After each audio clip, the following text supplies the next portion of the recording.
you know. This is with reference to the press releases that you sent out. Testing, 1, 2, 3. Come on, on the United States. Well, back here, please. Let's see.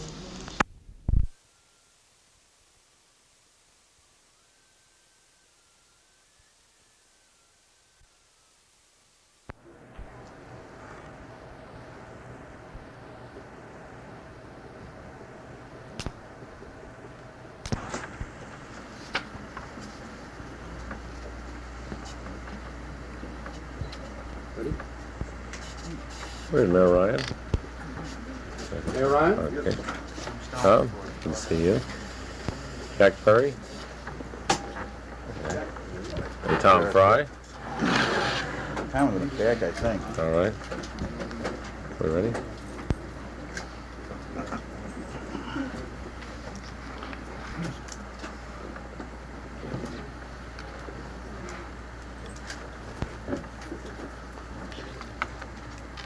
All set? Governor, how would you like Let me make this short statement. I'm delighted to have the opportunity to bring Tom Fry back to Monroe County, to Rochester, as Director of State Operations. Tom's been a major help in making more efficient, more effective, more responsive our state agencies, and he gave up his good, secure seat in the Assembly to come to the state government, and he's been especially helpful. I also want to thank Mayor Tom Ryan. Mayor Tom Ryan has agreed to serve on the panel on the future of government in New York State, and it's an important post that will tell us how we can cope with the fact that we have so many taxing units in this state: school districts, sewer districts, road assessment areas, towns, villages, cities. It's the panel that will aid us by using the technique we've used so effectively in the state to bring people from the private sector together with public officials and chart the future of the state. So we're looking to you for the future, Tom, and it's good to be here with Senator Perry as well, who is one of those senators who wanted to work on and do the job and not conclude the deliberation of the legislature until that job is done. So I commend you, Jack, for standing side by side with us to get the people's programs enacted. I'm especially joyous as I'm in Rochester today to say that I'm going to declare a day around here, the Don Gordian Day, because Don Gordian has served as our Economic Development Board chairman. He's one who helped put together the plan that's producing jobs and economic recovery in this state, and I thank him for the fact that Cybron, him and his management team and those who labor there, for the decision that Cybron will stay in the Rochester area, Henrietta, and not go south or elsewhere. Will expand, will increase the jobs in this area. There's no better proof than that, than the well-planned economic recovery system in this state is underway. And we've increased the employment of the state by more than 100,000 jobs. We did it because after containing costs and after controlling the budget of the state and asking that localities do likewise, we have turned the state around, and it's news across this country that no state in the union has reduced taxes as we have. 250 million last year, business and personal income taxes as well, circuit breaker for the elderly, 750 million this year, $1 billion in tax reduction that now belongs to the people. It's that basis, that turnaround, which has allowed economic development to surge in this state. And it's where we meant to move as our objective, and we are getting there. And I can tell you, Jack, that don't book any cruises or take long vacations. I know you do not anyway, because I'm going to bring the legislature back. I'm going to bring those back who don't want to join with the Democrats and enact those programs that are necessary to keep the momentum going. I want those laws passed that will handle the criminal justice system and improve it in the state and carry on the real fight against crime that must be fought at every level, must be fought through better courts. It certainly requires another step to be taken in the improvement of juvenile justice. It certainly requires as well those court parts that will be available so that those who commit crimes will be swiftly brought before the bar of justice and see judges there who will hand down the sentences required by law.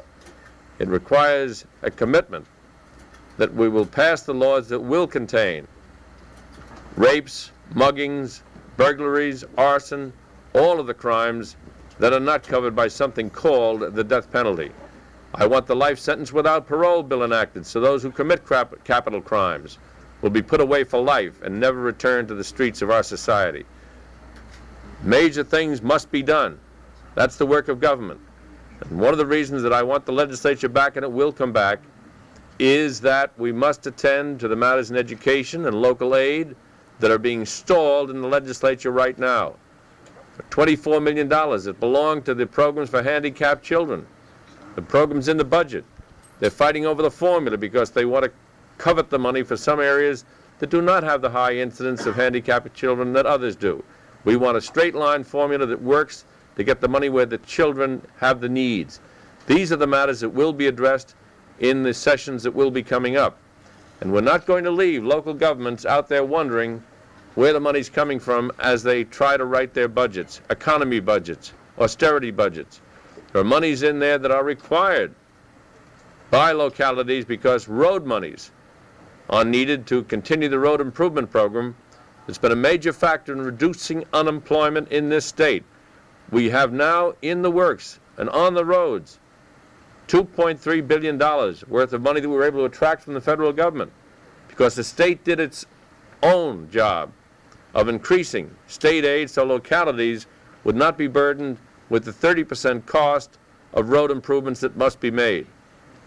These all tie in, these matters, to our economy.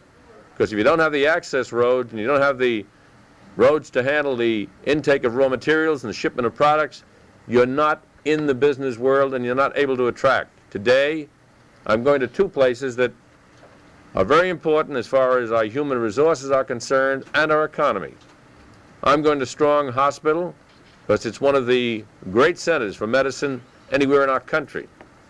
I'm going there to illustrate that we deliver in this state the best health care services in the country. But we're doing it in a way in which we've contained costs and cut out the rip-offs and abuses and eliminated 7,000 unnecessary beds that were escalating costs so that we can use those monies for multi-service centers for health, for ambulatory care, for the kinds of programs that help our children, help our elderly to stay out of hospitals. And that cost containment program is part of what we've been able to do to assist the local governments as well by not burdening them with the mandates on Medicaid that were hurting them. And as you know, we've picked up a higher share of home relief and welfare costs through the overburden program. These are things that I want done, and I insist on having them done by bringing the legislature back to work until the job is done. I'm in the county today and in the city with the mayor because I know, Mr. Mayor, you have a tough job being a mayor today. There are many demands put upon you, and I recognize that you're making some cuts in your budget because that's the answer to the taxpayers who say that we can't afford to pay these prices for the kind of government we need. You are providing the services. I know it's a difficult time for the mayors. It'll be even more difficult if the legislature does not do its job. I signed 3 bills yesterday that will allow you to carry forth your city budget and the school budget, and there must be economies, and I know you're addressing those economies, and this will allow you to impose those necessary burdens. They are burdens, but they'll preserve your credit rating, they will balance your budget, and we will make sure that we supply you with the state resources so that you don't have to increase unnecessarily any local taxes. That's the job we've sought to do, not only to cut taxes at the state level, but do our utmost to see that local governments do not have to increase their levies as well. Thank you. Governor, what led to what some call Lieutenant Governor Krupsak's bitter denunciation of you? Well, I wouldn't call it a bitter denunciation. I don't regard the Lieutenant Governor as a bitter person, nor do I regard her expressions as a denunciation. I simply cannot account for the fact that up until the very day before we would have announced, she was preparing to join in the campaign. We'd gotten down to the very elementary matters of where her space would be for her staff in the campaign headquarters. She was in discussion with the media firm that handles the campaign on how those media commercials and media matters were to be handled in close collaboration with the Lieutenant Governor's staff. We had even cut some commercials together within the weeks just prior. So I was as surprised as anyone and as shocked and dismayed as anyone when on the eve of the announcement she indicated that she would not run with me as governor and lieutenant governor this year. She has now indicated what her judgment is. I do not quarrel with it. I just regret the way in which she did it. How do you view her intention to run against you in the primary? Well, I don't welcome any more opponents than I need, and very frankly, my job is to beat Republicans. She's a Democrat. I hope that she will assist me in pointing to the Republican record and its failures, and I hope that she'll as well point to the record that she helped me construct, that turned this state around, improved services, cut taxes, and became a better government. I hope she'll join with me in pointing to those matters that we did together. And as far as any other matter is concerned, she is not yet a qualified opponent. She's not on the ballot. She's seeking petitions to get there, and I'll talk about these matters more when she becomes an opponent. It may not be too late for her to change her mind. Governor Carey, those bills you signed will help the city of Rochester bail itself out of this very Walden decision. Other cities have agreed to take state loans, but what do you propose as a long-term solution to the fundamental problem?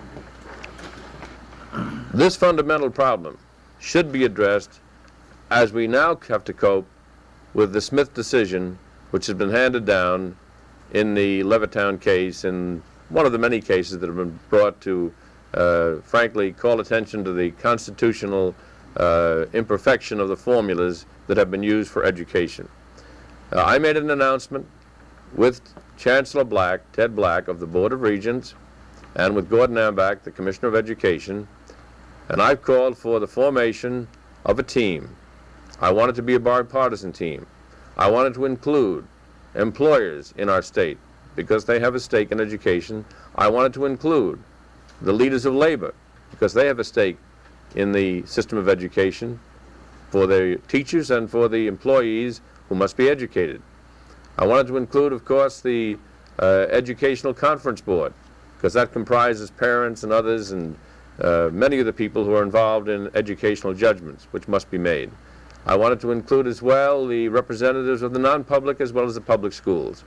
And I want this team to work together because I will not abdicate the governor's responsibility to write the kind of budget and to have the kind of system that will cope with the educational needs of our state. We can settle with that system. The Hurd decision, which has been, frankly, a nettlesome one recurring year after year. So within the approach that we will take to coping with the matters that have been raised by the Smith decision, we will come up with the final answer and a permanent answer to the Hurd decision. Because there's no question about it, this should not mean a great new imposition of taxes in our state. I said it should not cause an educational earthquake, and it need not do so. This state is fortunate. I'm not singing my own praises, but I helped to write, in a major way, the Title I formula that became a landmark in our country when we wrote and enacted the first federal aid to education law in the history of our country. I did that under the leadership of Lyndon Johnson. He gave me credit for it. It's a good formula. I know how to write a formula. I'm going to work along with the task force to try and build the kind of formula that will be constitutionally sound and educationally sound and economically sound in this state. I regret the fact that though the Democrats have agreed to be part of this task force, and we must have legislative input here, we must have the legislature working with us, I received a return from Mr. Anderson yesterday, a call. He's following with a letter, so I won't speak to it in detail, but he said that he regretted that at this time he would not join the task force. I take that to mean that he's speaking for his party, and speaking therefore for the minority leader gubernatorial candidate, Mr. Duryea, who at this time has decided not to join in what I say should be a bipartisan effort to cope with Hurd, to cope with the Smith decision, and to attend to the matters in education. I do hope they'll change their minds because this should rise above politics. This should not be political. When do you think we're going to have that new equitable formula? I would like to see it presented, and I will work to see it presented to the 1979 session of the legislature as the most major matter that could be put before the legislature for the year to come. Is there the possibility to have a state income tax finance public education? No, I do not see any need for any imposition of taxes at this time. It would make no sense at all, when we've reduced taxes by $1 billion in this state, to load money back on to the income taxpayers, those who are working for a living, because if to do that, and as some have suggested, wipe out the real property tax entirely, we have persons who own valuable real property in this state who have their income tax paid elsewhere. So they'd get a free ride. And that wouldn't attend, and that wouldn't solve the matter at all. Governor, what alternatives might there be besides fuel income taxes to solve the problem? We know what the bottom line is. It is that in this state, with 1 million fewer children than the state of California, we spend $1 billion more in education. We have the heaviest commitment to quality education of any state anywhere in the Union. Now, we have enough money to go around. It's how we apply that money that counts. Therefore, it does not mean a heavy new burden. It means reallocation. It means economies. It means more effective schools. Out of this can come major new developments in education. Because do not forget that we've been working, as I have been working, with the Governors Conference. I'm on the task force of the governors, and we are expecting and we will receive from the federal government a fulfillment of a commitment that began with Lyndon Johnson and is being carried forward by President Carter and Secretary Califano to put some more money into Title I. And that money will be counted in our formula because it's federal money and is coming in greater amounts, and that formula puts the money into the areas where the needs and the disadvantaged children are found. So we are not dealing with state and local monies alone here. We're going to count the federal dollars and fight for the federal dollars. Governor, you were in Rome and Utica on Monday, and you were Tuesday in Columbia County with the Secretary of Agriculture yesterday. We had a great time in Columbia County. In New York City. I invited Secretary Berglund. Flavor of a major campaign trip. No, it's doing what the governor wanted to do for the last 3.5 years. I've been in there with my nose to the grindstone, trying to help run New York City, trying to turn the state around, keep it out of insolvency. I've been working around the clock and doing my job, and that did not allow me to get out and be among the people and announce the things that are being done because we couldn't borrow. This state couldn't borrow. It had lost its credit. And you couldn't borrow and you could not build. No, I'm in here telling the people what's going on in our state, and I'm now getting a chance to go out and do what others have been able to do for 3.5 years. It's about time. Your popularity is so low that you It could well be. It could well be that because, when your hand is on the hammer and you're trying to build something, you haven't got time to grab the horn and toot your own praises.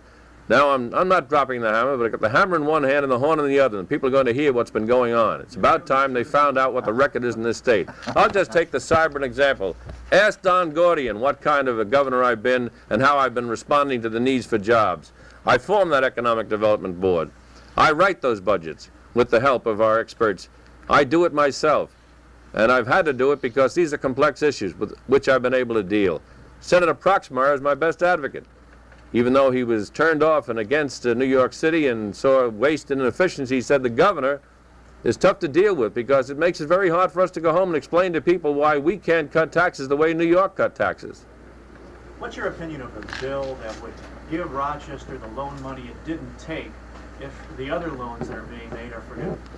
Very frankly, we're not going to make it difficult because the mayor made a judgment that he wanted to preserve the credit rating of the state, and a loan has to be carried as a potential liability, an asset, not an asset, and he has to cope with that and show it as a contingent liability, which would make it harder for him to do the borrowing he needs to finance the city.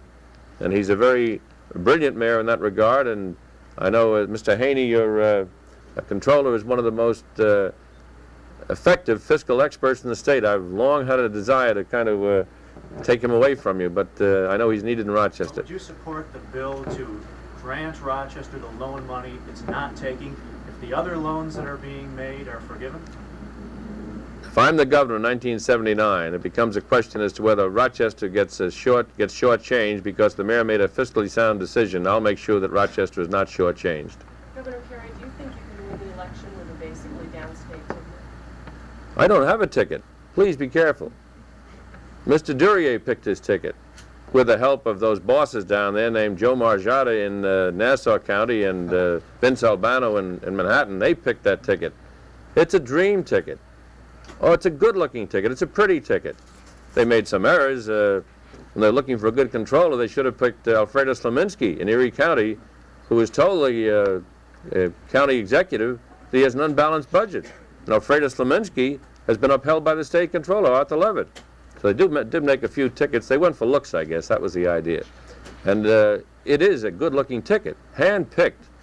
It should win a beauty prize. And it's a well-balanced ticket. There's only one problem with it. They know how to balance a ticket, but they don't know how to balance the books. That's the problem. They've proven, each one of them, from Reagan on up, that they don't know how to balance the books of this state. And I'm not going to have the people go back to the condition I found in 1975. And the ticket of the Democrats is before the people. The people will decide who will be the governor, lieutenant governor. Thank goodness Mario Cuomo is unopposed, and I hope it stays that way. He's going to make a great lieutenant governor. He's a great Secretary of State. There will be contests for Attorney General and I suppose for Controller. So once again, the people are picking the ticket for the Democrats as they did in 1974. And I went before the people, and that's how I got to be the candidate for governor. Would you prefer Abrams or Ms. Denman? I am not indicating any preference. There are qualified candidates who are seeking the nominations, and certainly there are many more qualified candidates who went to the convention but did not come away as designees or have not yet decided whether they will submit petitions.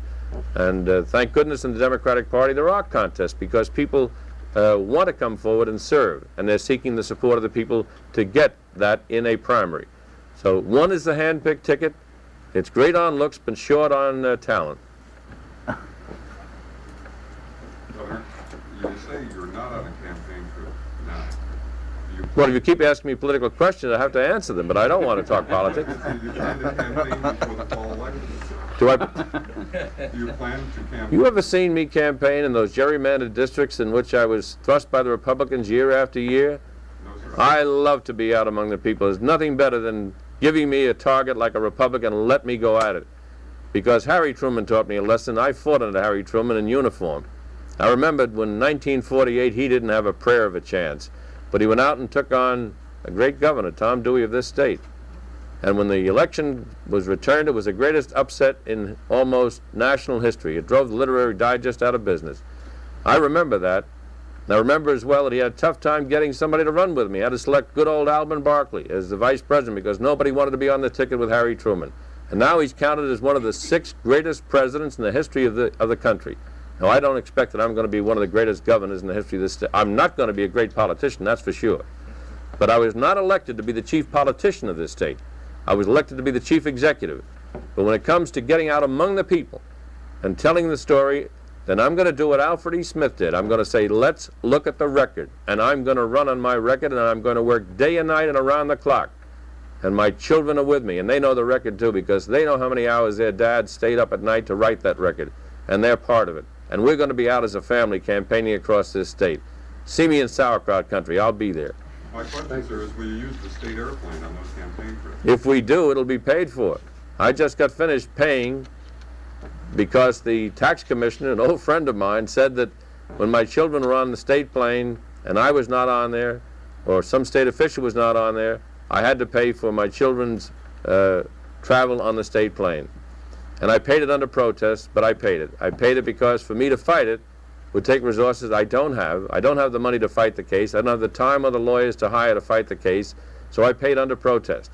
I frankly believe that when I'm traveling and my children want to be with their father and the transportation is available, that it ought to be afforded to me because I have no choice.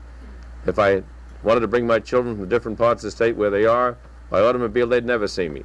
I regret that the decision was adverse to me. I think the decision is wrong, but I'm paying. I think anybody else who uses the state plane ought to do the same thing, by the way. If my children can't ride, then I guess they can't ride either. Governor, since the Hurd decision, would you say that you have tried to help the city with its financial problems, the city of Rochester, as well as you tried to help the city of New York with its financial problems? Well, certainly, thanks to the stewardship of the mayor and his council and the management he brought in, Rochester didn't get in the kind of trouble in which we found New York City. You did have difficulty, I remember, because the previous council had passed an unbalanced budget and reduced taxes, and you had to bail it out. So the mayor knows how to run a city. And I don't expect that he's going to seek the kind of credit. Remember this. New York City didn't get a dime of special help that was not given to every other part of the state. What we did do is work credit arrangements like MAC, which I originated with Felix Rowan and my team of private sector experts to get credit resources for the city. I went to the federal government in 1975 to get credit support for New York City. I went again in 1978, and very shortly, we expect that President Carter will sign a bill that will bring loan guarantees to that city that do not require any great amount or any amount of special state need. It is true that because the city has needs, as do counties, we recognize its overburden. We recognize that if we cut the welfare load, they should get an incentive because it saves us money at the state as well as the local level. We've done those things, but we've done those things for counties as well. No special help has gone to New York City, but every locality in this state is getting more help from the state than those localities did before. But do you think that you helped Rochester in the past 4 years try to overcome the coming problem, the storm that's been raised by I've certainly wrestled with the Hurd decision day in and day out, and Tom Fryer has been spectacular both in the Assembly and as head of our task force in trying to solve that problem. I'll leave it to the mayor. Have we had a good relationship, Mr. Mayor, and have I tried to help you? Very good, Governor. And I should comment, the impression is created somehow, I wouldn't blame it on the media, but that New York City has received a lot of special aid. And so I think it is well that you make that point this morning, that New York City has not received anything that the rest of the state has not received. But unfortunately, I suppose it's the attention they get. But that impression has been created. Well, why don't you ask the people of New York City, because the Daily News poll indicated that under this governor, the city could not expect more aid and hadn't received it. 58% of the people believe that. So I guess they don't give me any credit for the fact that I sat as control board chairman of that city and had to put in the tough disciplines and regimen to correct the excesses that had been visited upon the city by previous leaders. That I did. And we made sure the city, and any city, cities, now get this clear, cities have special problems. Cities have tax limits and must live within those limits. Towns do not. Going back to the Constitution of 1880, towns can put unlimited burdens upon the taxpayers without limitation. That's why I put on the panel for the future of the state, the one that will chart the future of our state, the mayor of Rochester, Tom Ryan. Because it's about time people discover this. It should be taught in the civics classes of our schools. There are 2,000 taxing jurisdictions overlapping all over this state. It goes back to the days of the Duke of York, when the king wanted to give to his brother one of the best pieces of land anywhere in the world, and he did. But to keep everybody happy was built up into little jurisdictions to satisfy all the friends of York, and the towns and villages and cities and sewer districts and school districts. I can't blame those on the Duke of York, but that's what happened over the years. And now we have everybody taxing in different directions and one pocket paying for everything, the taxpayer. Now we in the state need to straighten that out. It may well require constitutional address, but we've got a good man on that panel, and we have, as chairman of it, the chairman of Chautauqua County, Joseph Gerasi, who's been expert in attending to this matter of overlapping districts, where the money goes to one place and the job must be done by another. And we're going to straighten that out, and it's about time. Thank you.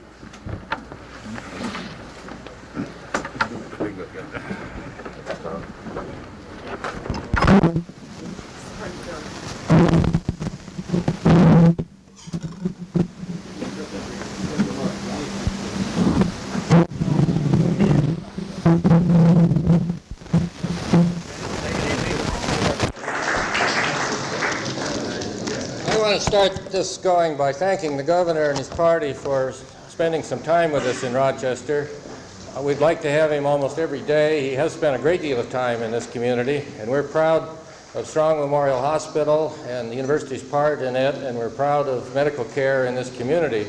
We think that we have the best medical care in the state, possibly the nation, and pretty much the lowest cost. Part of how that's been accomplished is by the management of Strong Memorial Hospital, and the executive director, who's primarily responsible for that, is Alan Anderson. Alan? Thank you, Bob. Governor and guests, it's a pleasure to have you here. It's a particular pleasure for me to introduce Dick Berman to this group, a number of whom already know him, but it's really a delight for us to have him visit in his role. One of the major initiatives of Governor Carey's administration in 1977 was the reorganization of the health department and the creation of the Office of Health Systems Management. Dick, after a very distinguished and rapid career to date with the National Center for Health Services Research, with an OEO center in Salt Lake City, and a special assistant to the Assistant Secretary of HEW for Health, then had a period of several years as Associate Director of the New York Hospital and Associate Dean of the Cornell Medical School. He became the Director of the Office of Health Systems Management in the fall of 1977, and it's a real pleasure to have you here in Rochester, Dick, and to invite you here to introduce the Governor.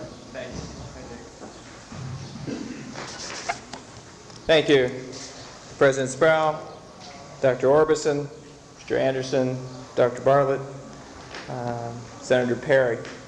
It's really with deep pride and pleasure that I introduce today's guest of honor. As a health professional, it's really a uniquely satisfying privilege and opportunity for me to be part of the Carey team. Since the governor is well known across this state and across this nation for his impressive record and dedication and commitment to keeping health as his first priority. Over the past 3.5 years, he has focused the attention and resources of his administration on remodeling our healthcare system into one that works for all the people at a price we all can afford. With the aid of his Special Assistant for Health Affairs, Dr. Kevin Cahill, he has challenged outdated, inefficient modes of healthcare delivery and has encouraged us to develop alternatives that meet today's need and hold some promise for the future. Hugh Carey cares. He cares about the individual human needs of all the people. While containing the growth in state operations to 4%, the budgets for all the human services have continued to grow all 4 years. The budgets for health, mental health, and social services have all increased. While the administration has received national recognition for its successful leadership in cost control, the governor has again demonstrated that cost containment is not the end, but rather a means to support the new programs such as ambulatory care, new school health initiatives, improved immunization efforts, research in medical technology, and additional programs designed to protect the dignity and the health of all our frail and underserved. I'm honored to present to you the Governor of New York State, Hugh L. Carey.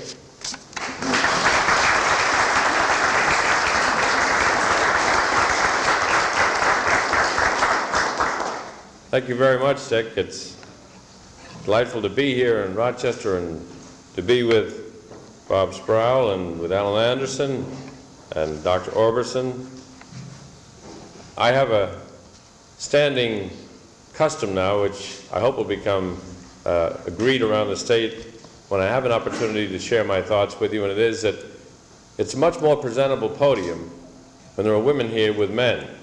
And there is not a woman here at the dais or at our gathering, so if I may, Mr. Anderson, I'm going to ask that Mrs. Deffenbaugh, who is the Director of Nursing Practice, come up and share this with us. It'll give you a sense of...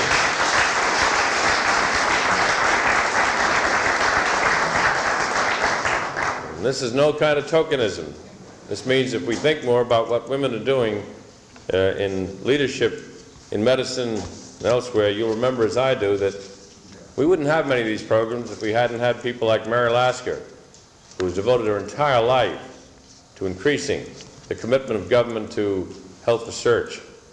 And I need not reach back to Madame Curie or women in medicine who have done so much. And It's important for that reason, seriously, that we keep this in mind. And I can tell you that you're looking at a frustrated person who wanted to be a doctor. And when I grew up, our family were not blessed with extensive means, but I almost reached an arrangement. And the leading doctor, who I will not identify, thought I would make a good doctor and encouraged me, and said that he would provide my tuition and could get me admitted to the University of Alabama. And I was willing, and we discussed it with my parents, and I was on the way. There was only one thing, there was an unspoken condition which I didn't realize until the time came to close the deal. It was that I would go and his daughter would go, and on our joint commencement we'd be married. I was still willing, but the person involved decided at the last minute to change her mind, and that's how I did not become a doctor. But since that time, I have taken an active interest in health. When I was in the Congress, I worked side by side with the late John Fogerty because I considered health to be the major priority for our society, because if a person does not possess health, then you lack the resources to cope with the day-to-day existence we lead, and it's difficult to carry on a day's work or to lead a family or to be a part of this state. And that commitment, as Dick Berman has said, is not one that is budgetary and cold and callous, where we simply concentrate on balancing the books and cutting costs. No, the whole emphasis that I seek is to have the finest healthcare system in the nation in New York State, and nothing else will satisfy my requirement for this great state. So I'm speaking of the kind of excellence that has made New York State one of the leading medical referral centers in the world. And here in Strong Memorial, where you of Rochester plays such a major part, this is that kind of a center of excellence. What we're striving to do is showing up. The kind of excellence that we can produce has reduced the infant mortality rate in this state to 13.3 per 1,000 live births. And when I visit, I look and I see and I learn. And when I saw the neonatal intensive care unit, I asked the questions and got the answers that I wanted. That there's a much heavier incidence of infant death and infant dysfunction and lack of health among those babies who are born to the poorer families, the blacks and Hispanics. It's confirmed by the expressions and facts that were given to me by the leaders of that neonatal unit. And that's why, because many of these are young mothers, teenagers, I've asked for and I've put in the budget a $1 million beginning program that we budgeted, we have the money for teenage pregnancies, because it is in that part of our population that we're losing babies and having death at a higher rate than the death rate among those who are more fortunate. This kind of excellence that I speak of, as far as the live births are concerned, has produced as well a startling decline in the number of deaths from heart and circulatory diseases, and given New Yorkers an average life expectancy at birth of 73 years. Once again, we can't generalize on this thing. The life expectancy of black people and Hispanics is lower by far than those among the white population. And that's what we call making up the gap. It's not budget we're talking about, but they have a right to live as well, as long and as productively as other people. The kind of excellence of which I'm speaking has greatly increased the number of school-aged children who are fully protected from measles, polio, rubella, and other communicable childhood diseases. I could afford that kind of inoculation immunization for my children. I don't want any child to have a lesser chance of good health than my children have been able to get. Now, the record is one of which we can be proud, because it results from a cooperative effort. While my administration has tackled the problems at the state level, the very progressive Monroe County Health Department has made great achievements in this area. They have cut costs and provided efficient and expanded delivery of services. It was difficult. Programs that had been cut, such as home and institutional inspections, School, health, and dental programs have been restored. They were part of austerity, but when we had the chance, we put those programs back. The popular Ontario Beach, closed for 10 years, has reopened through local and state cooperative efforts to improve conditions there. Poison prevention, smoking reduction, inoculation, and health screening programs have been put in place.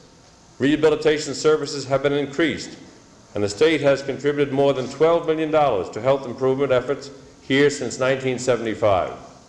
I'm wedded to vocational rehabilitation. I knew Mary Switzer. Let that name never be forgotten. She was the person who convinced us that if we would invest in VR, we would be able to get a far better return by putting people back into productive lives with physiotherapy and the post-stroke and post-operative procedures that are necessary to restore people to a working life. Even during the crucible of near bankruptcy that we encountered in 1975, we began in the midst of our difficulty to forge a new and a realistic partnership in the health area, one that has fostered a mutual respect and better understanding of the relationship between government and the healthcare community. This isn't done, by the way, by transmittal of letters. Sometimes you've got to act more quickly and promptly than that. I remember one weekend when I was with the children and I was taking my time to go over the budget line by line because we were trying to get the budget through, and we need some kind of a medical program for doctors for the governor and the legislature during that period of hypertension. It eases off around April 1, but we need a special medical unit around that time for the state. But during that period, I got a call. I received a phone call, and you always answer the phone when somebody who's been helpful to you wants to get your ear. And it sounded like he wanted a favor. It was Jim Wilmot calling. He said, I don't care what you're doing.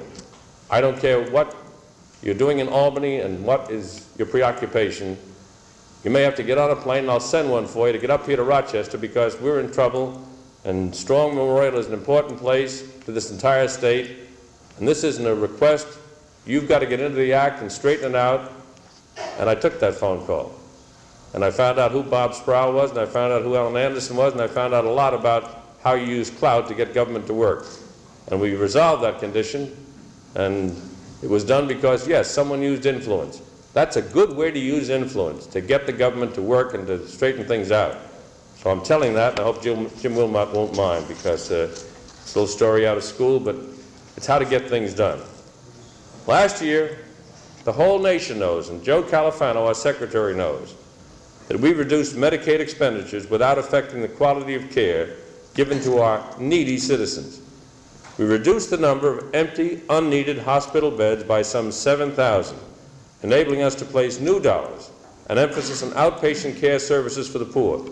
Now, Bob Whalen did that, and Dr. Kevin Cahill helped on that, and Dick Berman's doing that, and I know why I want that. Because, again, I used my influence when Sarge Schreiber was head of OEO, and Dick knows what went on in OEO. You had to move into a very small pot and try to get a little share to do the good new programs. Not everybody liked the idea of the poverty program. Giving all our money to the poor to throw away, when you asked them about the elements of the program, when you talked about Head Start, you talked about, as part of Head Start, that for the first time, children, as preschoolers, would get their first physical profile and get their first chance to have the kind of ideology that we needed to find what was going on in that child before the child reached the education level. We put that program in, and many others, and the basic program that I helped begin then was the concept of the neighborhood health center. And there were 49 set up in the country, and I'll confess I got 7 for New York State. That was far more than our share. It's because we helped to carry the bill. And I know they work. Because in the one that I happened to receive from my own congressional district, as a fair matter of apportionment, we had 22,000 families that were given adequate care because we had, at that time, a rather dilapidated outpatient department in a hospital and a disastrous city health clinic, both trying to reach the same population and both doing an inadequate job. We put them together with the first neighborhood health center concept, and I know that works. And I've been there. And that's what we're trying to restore in this state and to build. So last year I signed into law model home health care legislation to expand health care services available in the home as well as in the center, because it works. And a doctor walked into my office in Washington one time as a congressman said, learn this when you're talking about health care. I'm not in the lobby about national health insurance. I'm just telling, keep the patient walking. I'm telling you, keep the patient on his feet, keep that patient out of a hospital, and you'll keep the patient well. That's your job. I've never forgotten that. Now this year, total expenditures for health care in New York State from all sources will exceed $16 billion, more than $900 for every man, woman, and child in this state. 1 of every 7 persons is engaged in some way, as a professional, paraprofessional, as some kind of an aid in health service. So with that kind of commitment, with those kinds of dollars, we have to manage very effectively. At the same time, we need this to become a non-political matter. When good ideas come forth, they should not be addressed in political terms. Recently, we've had introduced the need to implement what was requested and indicated in a court decision to contain hospital costs, at a level of reimbursement that would not be rigid and unfeeling and inflexible, so that we couldn't have the proper orthopedic services and the research there. By the way, I learn something every time I come to Rochester. Here you spell orthopedic O-R-T-H-O-P-H-A-E-D-I-C, the Greek spelling. I'm going to keep spelling that all over the state the same way. Show that I know something more about orthopedics than somebody else, but I'm going to adopt the spelling. I'm going to call it the Rochester orthopedic spelling. So I've learned. I've also learned, believe me, that these must not become partisan matters. And I'm pleased that Jack Perry and other senators like him have seen to it. Yes, the Hospital Association took out ads and they said the governor is insensitive, unfeeling, and he wants to contain hospital costs at the expense of patients. Not so. Simply not true. But as the court said, if we did not tie the reimbursement rate, the Blue Shield and Blue Cross, and allow the hospitals to opt out, frankly, the $16 billion would multiply overnight, and we'd simply break the bank. And you know, it has a human and an economic factor. For those who have no coverage, families would go broke. For those who have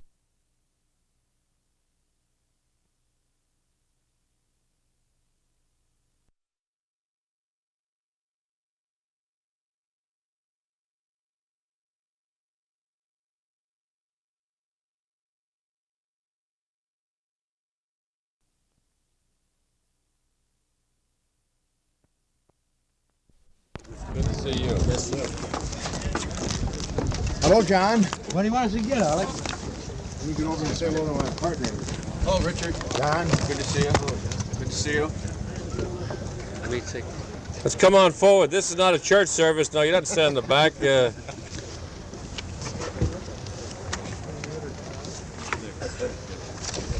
Bill here? Better state rule 1 that the governor doesn't speak unless there are women on the platform. So you better get them straightened up. Alan, you're operating the building. We got, we're the Carolina elevator construction. Good to see you. Nice to be with you. Come on up. We want to show you off a little bit. Wait just a minute. But we don't show them off. We show them they're working here. That's where You're going to meet them afterwards. All right, come on up. Wait just a minute. I want to get a picture of the building crates of the governor. Okay. Nobody else. Mary and Abby.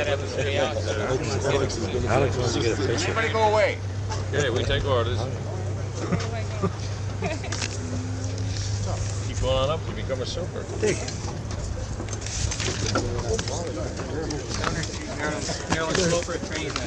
You're training on the carpenters?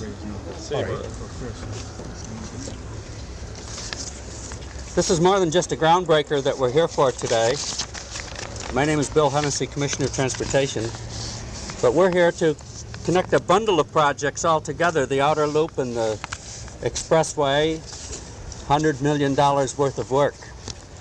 But it's more than just transportation projects. It's part of our whole economic plan to balance that budget, to cut those taxes, and we have done all that. But more importantly, to start building again. Bill, and that's hold on. part of what. Must have an electrician, that's not turned on. Do we have a union electrician here? And you better speak loud, because we won't touch it without one. I think you can hear We're gonna try it without it. That's it. Try that now, Bill. But this economic development plan that we have going for us, and the building factor in it, is not just sheer happenstance. We started off 3 years ago with a zero program. Can you hear him now? And today we're doing $700 million worth of work. And it's not just sheer happenstance that we have reduced that unemployment rate from 10.5 to 7.5. Because we're building again in New York State. We're #1 in the nation in construction right now. And we have the biggest highway program in the history of New York State right now. And I think that we're very fortunate that we have that kind of program going for us today. And first I would like to introduce a good friend of ours in Albany, the son of the regional director that designed all of these facilities. And I understand that the reason the can of worms is the way it is was he played with the maps one night when his father brought him home. But Jack Perry is a great friend of ours in Albany, and you couldn't have a better senator, Jack Perry. Thank you. Thank you, and it's certainly a pleasure to be here on these types of projects that I have participated in since I was a little kid, going out with my father, taking pictures of abutments all over our house in the living room. We have photographs of unfinished abutments, if you can imagine that, but that was my life. Before my father passed away, his one great goal was to see this bridge built over the Genesee River, and I hope to serve in the Senate when it's completed. Thank you very much, and welcome, Governor Carey. Thank you, Jack. And labor is well represented in Dick Clark today, and I know that we have several other labor representatives with us. We're fortunate indeed to have this sort of coalition in Rochester.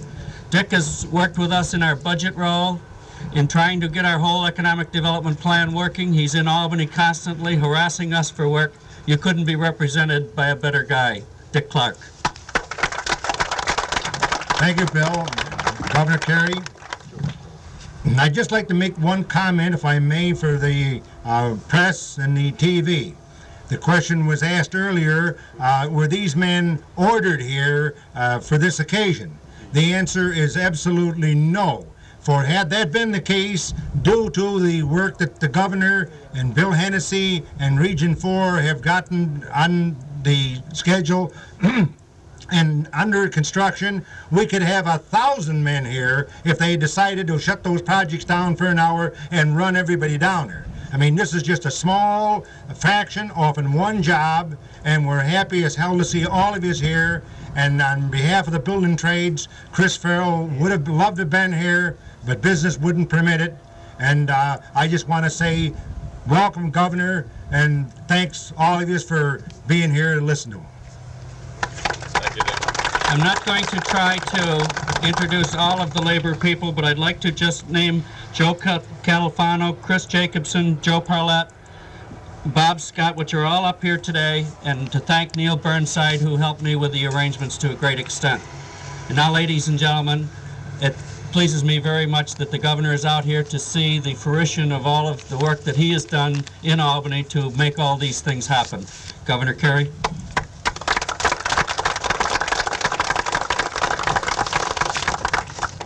Thank you very much, Bill Hennessy. Bill Hennessy was born to this job. He knows how to get things done. He doesn't go out and sound the horn and drop the hammer. He gets the work done. And we've got $2.3 billion worth of road, rail, and other kind of construction work going on across this state. And it wasn't done by accident. It was done by making sure that we put in the state budget the monies we need to attract the federal dollars. And when localities couldn't put the money up, we made sure the state was there to do our share. That's the way government's supposed to work. And it isn't the governor who does it alone. It's impossible to do it that way. No governor can succeed without the help of a legislature. And I'm proud to be here today with Jack Perry. Yes, this, I guess we can call it the Perry Project because his father conceived of it and did it and lived for it. And it's part of our American system. It's good to see Senator Perry here. And I do hope that you'll keep him in the Senate or in some higher office so that when this work comes to its completion, he can cut the ribbon or take the first trip across because he deserves the credit, as do many legislators, for supporting the kind of budget that will allow us to put people back to work. This bridge and the highway and the loop here and these construction projects is the first work on the Rochester outer loop in 10 years, in this decade. And we can point to it and say that probably no project in the entire country has been more fought over and put through more legal steps and fought right on up to the Supreme Court in order to be cleared. So it's the most legal, it's the most prepared, the most designed, the most effective, and it's on the way. That's the important thing. And the Twin Bridges and Expressway, as you know, will provide a vital link between the towns of Brighton and Chili and Rochester. It will span the Erie Canal, the Genesee River, the Genesee Valley Park, and the Conrail track, so it's servicing many sectors. You know and I know, those of you who work these jobs, that transportation facilities are a very vital part of our plans for the economic recovery of this area and all of New York State. A fellow named John Dyson, who is our Commissioner of Commerce, and every time he and Bill Hennessy get together, they figure out another way, not only to have jobs for the operating engineers and the carpenters and the steam fitters and plumbers and laborers, but because you're working, you allow us to give access to plants that will come in and stay in New York if they have the right kind of communications of rail and road to handle raw materials and products in and out. So this work here will do more. We know about the tourism program, and people are saying, I love New York, but they're going to come here, indeed, if they find out that it's safe. And travel safety and the ease of the flow of commerce and the cut in travel time are all part of what's being done here. Now, directly, this project is generating approximately 9,000 jobs and spawning off another 12,000 positions as the good effects of this construction becomes, yes, programmed right through the economy of the entire area. We know how to make the best use of our resources in this great state, and by including these projects in the interstate highway system, our state expenditures of $13 million allowed us to wrest and get from the federal government our share of more than $100 million in federal funds to bring lasting and major benefits to the Rochester area. And that's our tax dollars. Remember, your dollars coming home where they belong, to be used to create jobs. Dick Clark of the operating engineers and all of those we hear from labor today who I've mentioned, and have been mentioned by Bill, can see, as I hope you all will see, that the time has come when we are putting people back to work in New York, not working for the government. Because when we increase government jobs, we have to increase taxes, and our job is to put the jobs in the private sector, and also to have you go home with a little more at the end of the day. That's what we're trying to do, and that's why we cut taxes in the state by $1 billion in the last 2 years, so that you're not supporting the government for 5 months before you get around to supporting yourself, and that's what's been going on. This work, the value of this work, helps the economy of the whole region. We've learned in the past 3 years how to deal with the problems faced by New Yorkers, and particularly have we learned, we'll never forget, the value of cooperation, of working together, labor and management, the government sector and the private sector. And it's good to have the representatives of the Groves contracting people here today as well, because we want contractors who will employ union people and get the job done according to the standards that we have in this state, and that means excellence. So we're asking you to perform the contract, and then is Rocky Burns here from Groves? Well, we know you'll do the job and that you're going to have the prevailing wage because I signed that bill, and that's what's going to go on in this state. We're not going to have the kind of wages.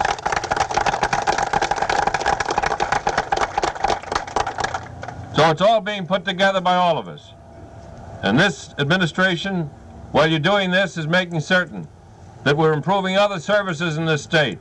And I was over at Strong Memorial Hospital, where if someone, God forbid, but if someone needs care, you're going to get it at the best standard available. But you're going to be able to afford the cost, because we're taking the lead in this state at getting rid of fraud and abuse and the kind of things that cost money that don't help people. As we do that, it breaks down the resistance to having coverage across this country for national health insurance. That day's got to come. We're leading the state and leading this nation and showing how it can come. Now the time has come for work to continue, the kind of growth that is typified by this project. And that work is going to go on. The people of the state, people of this great state, are looking for a continued rise in employment and jobs, a continued reduction in the welfare rolls and the ineligibility rate. Think of this. Those who are on welfare who shouldn't have been on there has been cut in half in the last 3 years in this state, and it's continuing to go down. That's got to happen, because if you don't, then the welfare cost will simply eat the money out of your pockets, and that had to stop. Senator Perry was part of that team that reformed the welfare system and the Medicaid system to cut out that waste and fraud and abuse. Now, there are those who have left Albany, and I know you don't leave until the whistle blows and the job is done. You've got to stay on the job and sometimes work, yes, and cut out what you'd like to do to be home with the family, to get the work done. If nature interferes and you've got to do something to shore up the job, you stay on the job. Well, I'm asking you to help me. I want the senators who've gone home, not Jack Perry, because he was there till the end. He didn't want to go home, he wanted to stay on the job, to pass the programs in crime control, pass the programs that will support these local projects and interstate projects with the kind of state money that's in our budget. Pass the programs as well to improve the economy, for plans for others who can work and help to pay the cost of these projects. But some have gone on vacation. And they want to go back home and tell the public what they didn't do or what I didn't do. Well, I want them back. I want them on the job, and I'm going to bring them back. We're going to bring them back because they can go out and pound the pavements, and they can talk to the people and use the mics, full scale, full blast, once the job is done. But until that job is done in Albany, for those who love New York, I'm going to tell them to put their rear ends right in the seats where they should be, in the Senate's chamber, because the Democrats in Albany, I'm saying this not politically, but I have the commitment from the Speaker of the Assembly to keep his men on the job, and I want the Senate to come back and do the unfinished work so that we can get on with more jobs like this. So what I say is I do say that I love this state, where I was born, where I've lived for more than half a century. I see this state coming back to life. I see people getting a break, and I see people of different races and different origins, and yes, I see people like Marilyn here and Mary Knabb who are working now in these projects so that women are working. That's the future of this state, and you're building the future. I don't want to delay you any longer, and I hope you've had lunch. I haven't had mine, but I'm willing to pass up lunch to get the job done. And then, Dick, I want to thank you for not taking the men off the other jobs to bring them here today, but I want to be here in some capacity. I just want to be here when this great struggle, this great project begun under Bernie Perry is completed, with Jack Perry here to see that day come. That's the kind of history in this state that families can be proud of, and I'm very proud to share this platform with Jack and Tom Fry, who's here as well, who was an assemblyman who came in to head up state operations and help Bill Hennessy get the job done, cut the red tape, get on with the work, and make this the kind of state in which we're all proud to live. Thank you very much.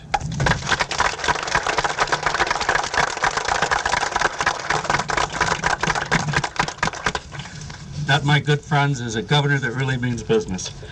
I'm putting on paper back in Albany. That's a work plan. Absolutely. Because I didn't bring the people here. These are workers who came because they were at this job site, and I'm out here because the governor is allowed in this state to see in action with Jack Perry, who's fought with me and fought for me in the Albany legislature to get this kind of money in the budget and into work, to see it in action. And the governor is allowed to see the result of his labors once in a while when he's not tied up trying to settle the legislature and settle the budget and settle New York City when it's in trouble.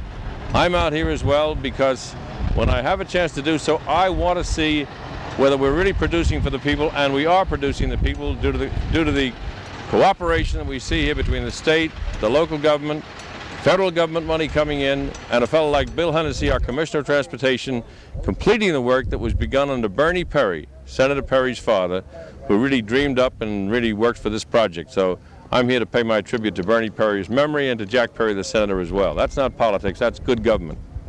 Thank you.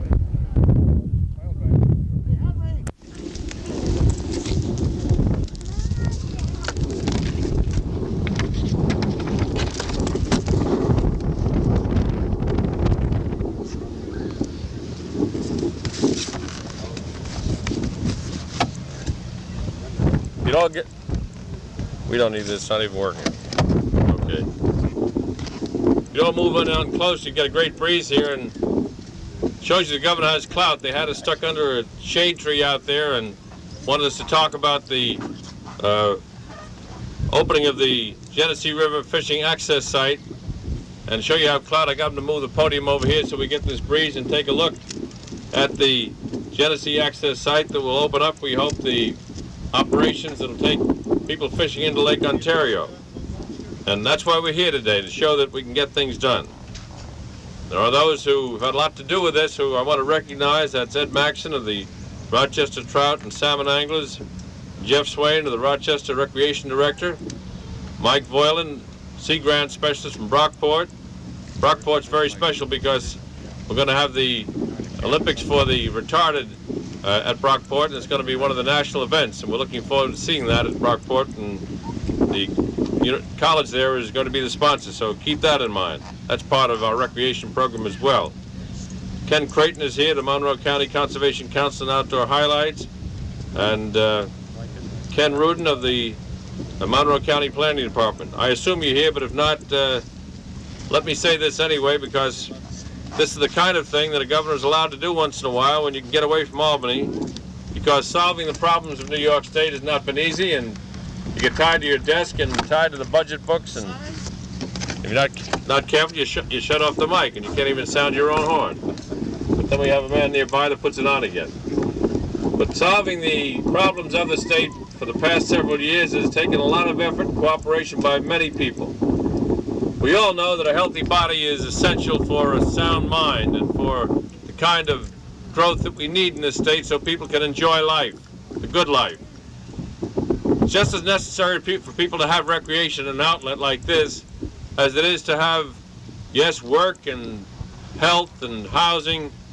And we have to plan for these things because they're not frills. They're not things that people can enjoy as luxuries. They're part of keeping your composure when you have to face difficult times. This is the kind of occasion, of course, that I enjoy.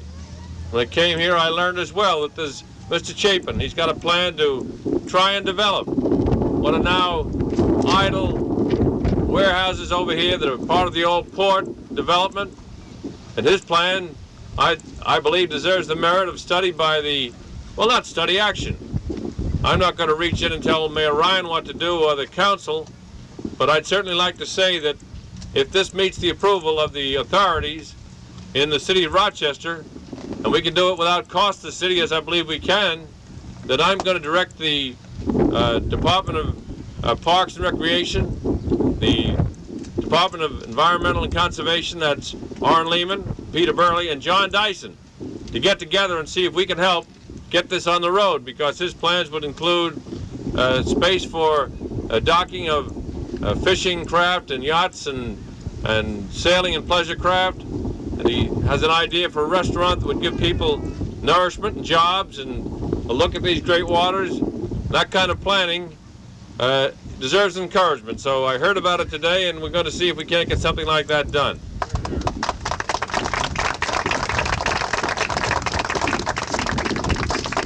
What I like about this site is it's on the city bus route. So it's not here for those who are wealthy and fortunate enough to be able to drive in on 4 wheels and a tank of gas. It's a place where people can get by using the public transportation, the city bus route. It means that those who want to fish or in the inner city will get a chance to come out here and try their hand at angling. And that's the way it should be.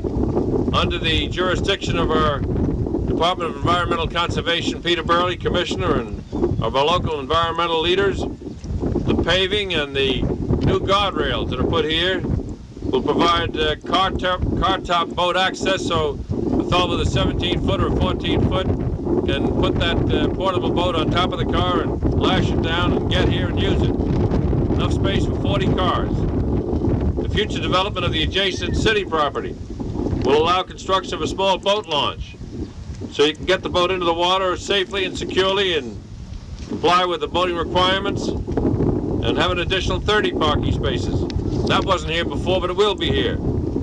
It's to the credit of the people here today that the cooperation, again, I stress that word, employed in solving other state problems can be extended to the more enjoyable and, yes, the better side and the lighter side of life. It's an important part of our lives because we're telling tourists all over the country now that, in our own words, I love New York, and they're coming here. And if it's good enough for tourists, good enough for us to improve, and we want to be able to have the kind of domestic recreation in this state that's superior to any state of the Union. While we're doing this, it's important as well that we look ahead and see what we can do next. We have a senator here by the name of Jack Perry, one of the best elected officials anywhere in this state. And Jack Perry, I've been with him over in West Irondequoit, and where they have a very fine school band and good students, and I was with him today when we looked at the outer loop, construction, what can be done there. Should be a monument to his dad, Bernie Perry, who was the DOT regional commissioner here and dreamed up and worked on this project for a lifetime. Now Jack Perry's here to see that happening. But his mind moves ahead. And that's the kind of leadership we need in this state, looking for the next thing we can do. Not to squander money, but to take dilapidated resources and put them back to work to create jobs and provide recreation. Now, as I drove by, he showed me the Durand Eastman Beach. That's no beach. Can't get there. That dilapidated old rail track, that ballast, is still there, rusting away. You couldn't have children get there, or certainly women with strollers couldn't get to that beach. So there's one of the great natural resources for recreation denied to the people of this county. And I'm saying right now that we can get a job done there, because long ago, when you think about planning ahead, I was from Brooklyn. I represented downstate in the city, but I was one of those who served on the National Parks Committee in the Congress, on the Interior Committee. We did things like saving redwoods and adding to the great beaches like Fire Island Seashore down in Nassau and Suffolk counties. But the main thing we did was take the money that we could accumulate from the offshore drilling that produces fuel, and that money goes into a special fund. It's a Land and Water Conservation Fund. And those monies are appropriated by Congress to help states and localities to get better recreational resources and improve our environment and help our economy. And our State Department of Recreation, under Orrin Lehman and DEC, are ordered here and now to get working with the county people and see to it that we go after some of the money in that fund, because I helped to found that fund and I know where that money is, in Washington, and I want it. And I want the money in here, and I'm going to set the clock. I'm not going to use a calendar, I'm going to set the clock. I want to see how long it takes to get that application into Washington, to get it approved by the state, approved by the county, and see if we can't get bulldozers in to knock down that dilapidated track, knock down that berm, that barrier, open up that beach so that Durand Eastman Beach will be there for people to use. How about that for an idea? That's what we want to do. Now that's not throwing money away, that's our money. It's sitting there in Washington. And it comes there from the many access, many resources, but basically from offshore drilling. And from that offshore drilling, we pay the price for the fuel, and out of that price, the money goes into the fund. Now that money is going to come here, and should come here, and that's the way we can get things done without increasing the taxes on New Yorkers. After all, the way things were going around here, with the money that had to be paid for state and local taxes, you couldn't afford the bait, let alone have a rod and reel and go out and have a boat and a car top to go fishing. You couldn't afford the transportation to get to this site, even by public transportation on the bus route. But now you have a little more to take home at the end of the day, because this state has decreased taxes by $1 billion in the last 2 years. That's almost as good news as catching a big fish, isn't it?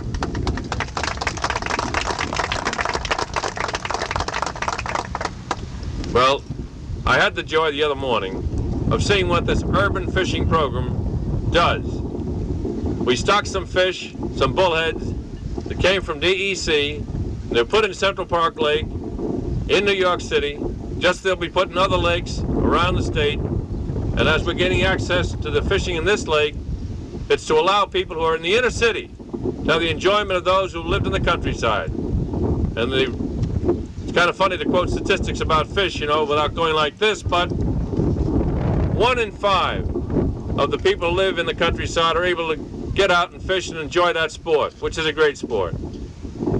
Only 1 in 20 of the kids who grow up in the inner city are able to do that, and 78% of our people today live in what we call urban areas. But through the program that's called the Dingell-Johnson program, and again, I was in Congress when we started that program. John Dingell's a friend of mine from Michigan.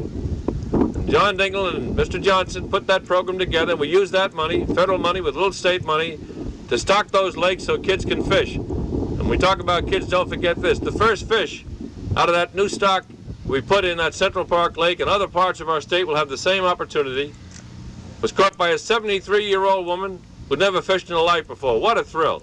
What a thrill. She threw it back because she didn't know, as I told her, that it was edible and she could take it home and clean it. But she preferred to throw it back so some little fella could catch the fish a second time. Well, out here you don't have to throw them back, provided they meet the requirements for taking. And you certainly have enough opportunity now to get out and do a little fishing. And I hope that when this year is over, I get some fishing time as well. I don't want to go fishing for the next 4 years. I have something else in mind. But that'll be talking politics. I don't want to do that today. I just want to be here to say, for those who helped to put this project together, this is what we want. The state working with the local authorities to get the job done and turn what was a discarded, dilapidated, abandoned area into a place where you can get some enjoyment in this state. It's about time. Thank you.